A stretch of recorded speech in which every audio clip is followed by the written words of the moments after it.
everybody, I am so excited to share my Hobonichi haul for 2025. I know there was a lot of buzz around this year's launch, but personally I didn't experience any issues. This order is for both me and my mom, and since she hadn't decided which one she wanted at the time, I got pretty lucky. I placed my order about 8 to 10 hours after the launch, which would have been 3 AM here in the UK. So I really do feel for those who did wake up for the launch and get ready, and I can imagine how stressful it was as well for the Hobonichi team. So hopefully everyone got what they wanted and it all worked out in the end. Okay, so now onto the haul. First up, I decided to go with a new setup this year. I'll show you my current setup later in the video, but for now let's just show you what I got. So I went for the A5 cousin size case from the colour series. This is my first time with an A5 and a colour series case, so I'm pretty excited. The cover I chose is called Atelier Sky. The website describes it as representing the clear blue sky that catches your eye after a hard day's work at your atelier,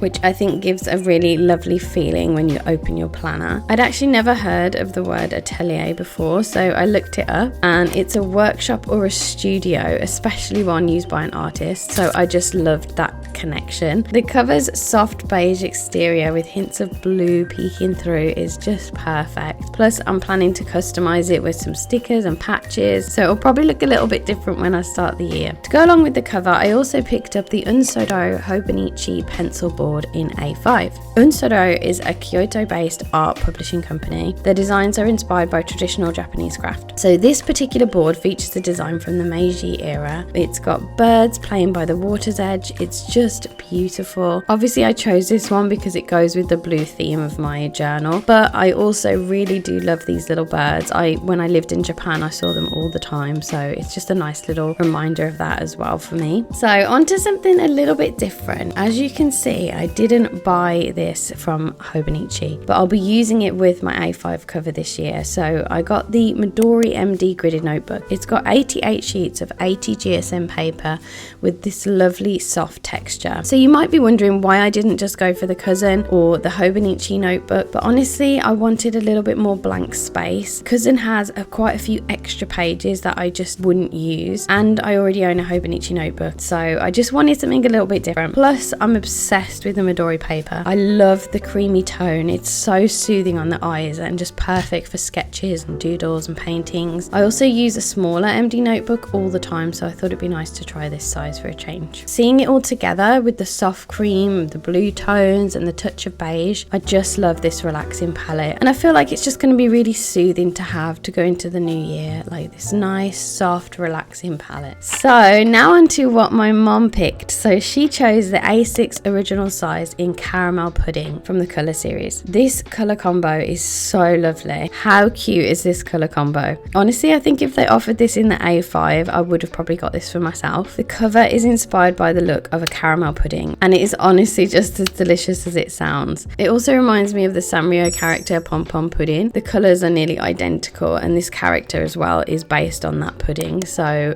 it just all ties together so nicely. The covers themselves are made from durable high quality polyester, which is perfect for everyday use. Both me and my mum do have a cover on cover to use with these journals just to keep them clean, and you can also put little photos in there as well, which I think is really nice. So next up, both my mum and I went for the weeks for our planners this year. We've used the weeks before and loved it, so we're definitely going back to it for 2025. My mum's choice is the Yumi Kitagishi beautiful wallpaper design, which she got in the English edition. It features these whimsical, dreamy characters. They're so cute, and they're painted in a beautiful acrylic gouache, which gives them that kind of textured look. I just love how soft and playful it is. It even comes with this little brand card, which features a cute cat. I mean, how adorable is that? I think you could probably use it as a bookmark or even just have it as a little pocket decoration. It's adorable. I honestly wish all the Hobonichi designs came with these little extras. I just think it's such a sweet touch. For my weeks, continuing with the blue theme, I went with Lemon Water from the colour series. This one has a refreshing light blue cover with the year 2025 pressed in yellow foil, which I thought was quite unusual. But I did think it would go nice with the other themed things that I have going on. For a little bit of a change, I went for the English edition. Normally I would go with the Japanese version, but lately I've noticed I've been mixing up my dates, so I thought let's just try the English version this time and I won't mess up any more of my pages. pages. I also love the texture of this journal, even though I've got a cover for it. I do have to mention though that I was tempted by some of the other designs this year, like the Through the Purple Night and the Bijutsukai Rainbow Hon. Oh, they were both so pretty and I found it really hard to choose. In the back of the weeks there are some fun extras. So I think they have the usual things like the favourites list, my 100,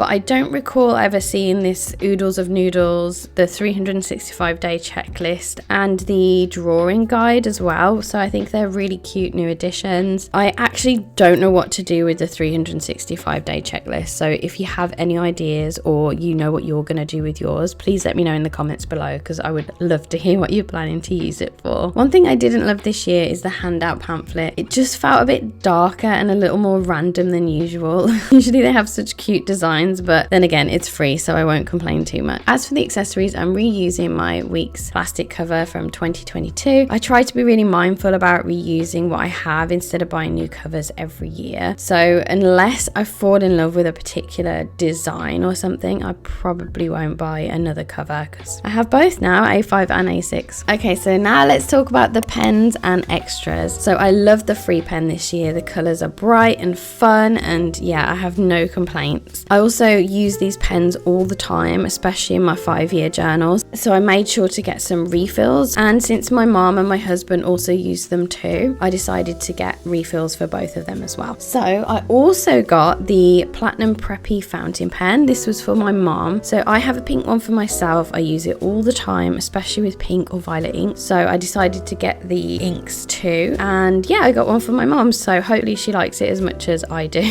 I couldn't resist getting the High Tide Penco Bullet ballpoint pen as well. This tiny lightweight pen is perfect for on-the-go journaling. It's only 9.3 centimeters long and weighs just 8 grams. I think it would fit perfectly with my passport-sized traveler's notebook. I got one for me and one for my mom, and I love how you can also swap the lids to customize the look. Lastly, I got this adorable blue band to help keep my weeks tucked neatly inside my traveler's notebook. It's a simple accessory, but it's perfect for keeping things organized. Now onto my current setup. So I'm using the Safari 2 cover with my 2024 A6 weekly calendar, which I was going to use for weekly doodles, though as you can see I have fallen off a little bit. I also have the A6 day free for journaling with about 14 days set aside per month. This journal has gotten pretty chunky and as always I'm loving using it, to be honest. I'm also using an A6 MD Midori notebook for sketches and doodles. Sometimes I swap my Hobonichi between this case and the Safari 2 cover. And of course I have my 5-year journal now in its 4th year, so if you're ever curious how the A6 Search and Collect cover holds up over time, I can tell you it's been fantastic. The wool tweed has really held up well over the 4 years I've had it. So looking ahead, I'll be using my traveler's notebook to house my weeks, with the band keeping it secure. And the reason I got this band as opposed to the one that comes with the traveler's notebook is that one kept getting caught on all the patches that I have, so I really needed one that just opened straight away, so that's why I got this band in particular. I've also decided to keep a little notebook in here as well, and if I go on any travels I might take another little travel book with me as well. So I'll also have my A5 MD Midori notebook as my main journal for 2025, and honestly I couldn't be happier with this setup. I'm